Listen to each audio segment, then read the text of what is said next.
31 December COVID-19 રોગચાળો માત્ર સ્વાસ્થ્ય અને અસ્વાસ્થ્ય માટે હાનિકારક સાબિત થયો છે નથી, પરંતુ મેલેરિયા અને ક્ષય રોગ જેવા ઘણા પરંપરાગત રોગો સામે ભારતીય લડતા થયા છે. ફાયદાનો આ પણ અસર કરી શકે છે. જો કે આ થોડી પ્રગતિ છે અને કોવિડ-19 રોગચાળો સત્તાવાર રીતે સમાપ્ત થઈ ગયો છે અને ભય દૂર થયો છે અને આ કોવિડ કબજે કરવાનું ચાલુ રાખે છે. જેમ કે આ નવા પ્રકારના બહાર આવેલા આ મીડિયાના વધતા ધ્યાન કેટલાક સંશોધન ફાળવી શાસ્ત્ર કેન્દ્રમાં તબક્કો લે કોવિડ કેસોમાં નવી જી દ્વારા સંચાલિત. ભારતમાં શનિવારે 743 નવા કોવિડ કેસ મૃત્યુ અને અગાઉના 4091 ઘટના 3000 થી 997 થઈ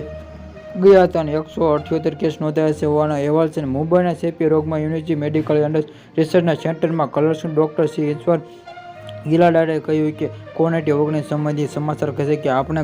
ગભરાવાની જરૂર નથી અને આપણે સાવચેતી રાખવું જોઈએ અને લોકોને બિનસુરક્ષિત ગભરાટ અને ઉપરાંત જ ખૂબ મૂંઝવણ ભય કરે છે. તેના જીવનની હાજરીથી ઓક્સિજન પથારી, આઈસીયુની બેડ અથવા વેન્ટિલેટરની માંગમાં વધારો થાય છે અને હકીકતમાં તો હાનિકારક પહોંચાડે છે કે આરોગ્ય સ્થિતિમાં અસર કરી શકે છે. જેમ કે રોગચાળો દેશમાં થયો હતો, ડોક્ટરે કહ્યું કે એકલા ટ્યુબરક્યુલોસિસ ટીબીના 2021માં લોકોના 3 મોત કોવિડ પામેલા લોકોના 2022-2020ના આપણા પરંપરાગત ચેપી રોગના સંદર્ભમાં ભારતમાં કે ઉપલબ્ધ માહિતી અનુસાર કોવિડ રોગચાળો ઘણી હદ સુધી પ્રગતિ પડાયો છે, જેના કારણે લક્ષણો છે અને વિશ્વમાં WHO ટીબીની અંગે તાજેતરમાં અહેવાલ દર્શાવે છે કે ભારતમાં ટીબીના સૌથી બોજનો સામનો કરી 2030ના શૈક્ષણિક અને વર્ષ 2025 સુધીની ટીબી મુક્ત બનવાનો છે અને દર્શાવિત આ બન્યું છે. ગ્લોબલ 2023ના 83% કેસ નોંધાયા છે અને આ વિશ્વમાં